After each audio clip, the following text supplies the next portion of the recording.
I think with the youth back there, just their maturity, getting a game under their belt, being a little more familiar. That first week, they saw a lot of things that were new, that really didn't get an opportunity to look at because the first opponent changed their offense a little bit against us. I think this week, they were, from a preparation standpoint, they had a better idea what they were going to see, and I think one game under their belt, typically you show the most improvement from week 1 to week 2, and I think certainly that was the case with our defense. I guess some of those guys like Andre, Jamil, how important was it to see them struggle and then be able to recover from that within a game, not let mistakes, kind of. Well, I think big time. I think with young kids, especially young kids in the secondary, you get beat once. It takes a while to realize that, hey, I got to go to the next play, and we challenged our whole defense as far as let's go to the next play. In college football these days, people are going to make big plays, and we just got to go on to the next play. And I think that was evident Saturday night a couple times, especially late in the game when we had the goal line stand. You guys made a lot of plays to help win the game. Let me ask about a couple that didn't go as well. The one time Devontae looked like he let a receiver go, and Jamil, you thought he had help over the top. Was that just a communication? He did have help over the top. I think Jamil is being a young guy, this was really the first opportunity. He didn't play a lot at the safety position. Certainly played a lot of nickel for us in the past, but a safety position. So just had his eyes in the wrong spot, and came back and made up for it a little later. And this is a broader question.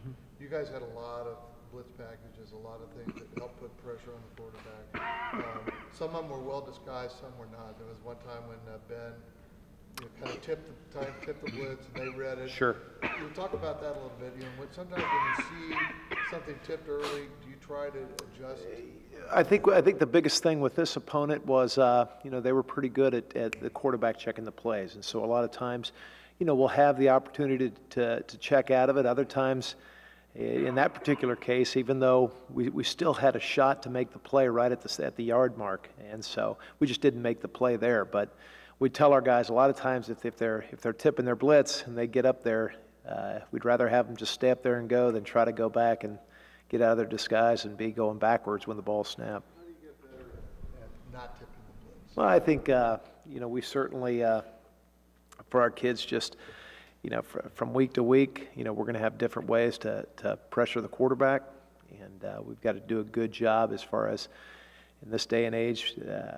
Offenses check with me. Offenses can be able to identify quarterbacks, especially veteran quarterbacks like the one we're playing this week, are able to identify pressure. So we got to do a good job being able to, teach our guys, how to hold it as long as they can. Marcus Oliver's been pretty opportunistic at this point. Can you just talk about his first 2 years? Well, obviously Marcus, I think through his first 15 games in college had 5, forced fumbles, and so, for him, he had a big, I think he had a big fumble recovery, I believe, but he's the guy that really impacted the interception. I mean, he's the guy that hit the quarterback and so he impacted that last play, Jamil's touchdown, as much as anybody. But he's been a guy that coming off that knee injury, was a little slow. Obviously didn't go in the spring, but has really played a lot of reps in the first game, and in the second game, he's starting to play like we really thought he could when we recruited him. With Tigre coming back, what does that do with those 2 guys? Well, I think what it does, it just adds another dynamic player in there. Tigre probably is, from an athletic standpoint, our most athletic inside backer. So teams that spread it out a lot, and a lot of the teams we're going to play coming up next 3 or 4 weeks, and especially our opponent this week, it'll great to have Tigre Scales, his speed, his ability to pressure. It'll be nice to have him back on the field. Can they both be on the field? Absolutely. Marcus is Coach Inge talks about guys that can steer the ship out there, and Marcus Oliver, T.J. Simmons, guys that are pretty experienced and played a lot of football, are guys that can steer the defense, and so Marcus can play both the Mike and Will backer. So, certainly we could have any combination of those guys on the field. Is there an art to being? That makes him so effective scoring offensively? Pardon me? What is West? Well, I think the one thing with Western, if you look at their roster, you got a six-year quarterback, very talented, one of the most talented quarterbacks in the country. He's been in their system for a number of years. Most of their offense is very experienced players. This is a group that's won a lot of football games. They beat a lot of people, went to bowl games and won. And so from an offensive standpoint, I know they're very experienced in all phases. Obviously, they lost their running back, but they got a very talented one behind him. So from the receiver position, the tight end was up. I think had the Mackey Award, I guess, recipient for week 2. So from an offensive standpoint, it's a very talented group. Earlier mentioned he's holding TJ Simmons to a higher standard. Like every week, it's you got to play at this level. Just how much better has he gotten in these 3 years?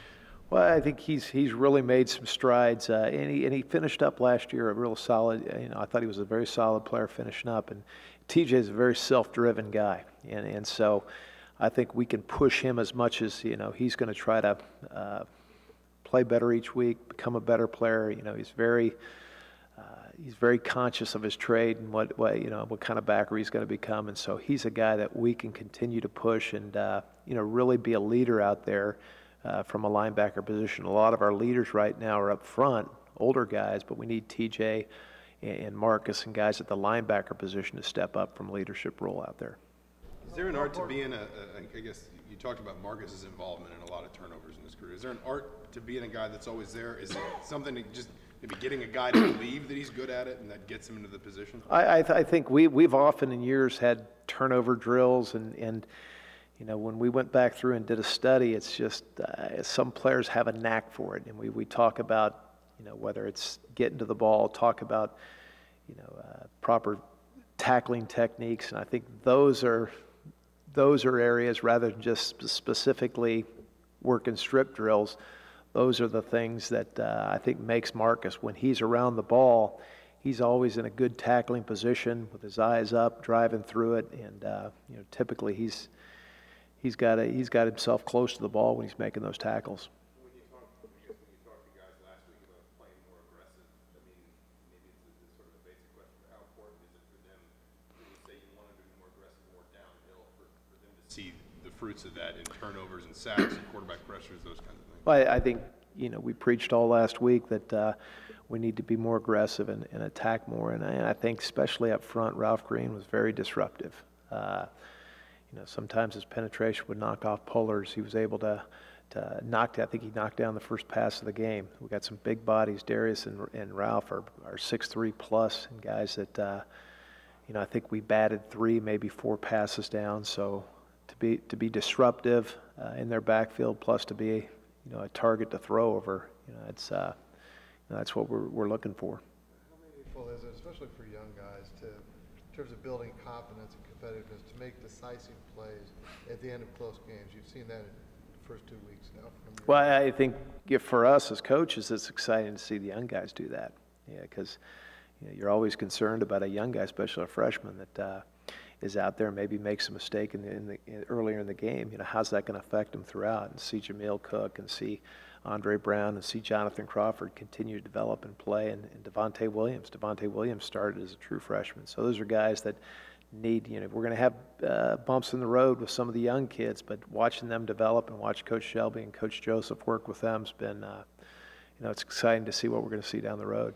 How meaningful was it for you personally, just as a staff, to see the defense make the play to seal a game like that? Well, I think it's, obviously for our guys, they last week's pretty rough on them, after that first week performance on all of us. And so to see us be able to step up and, get a couple turnovers back in there, deep inside the 20, to be able to make a play at the end of the game, score a touchdown. I think those are things we expected to be able to do this year, and to be able to see those happen. Hopefully our guys will continue to play with that kind of effort and make impact plays.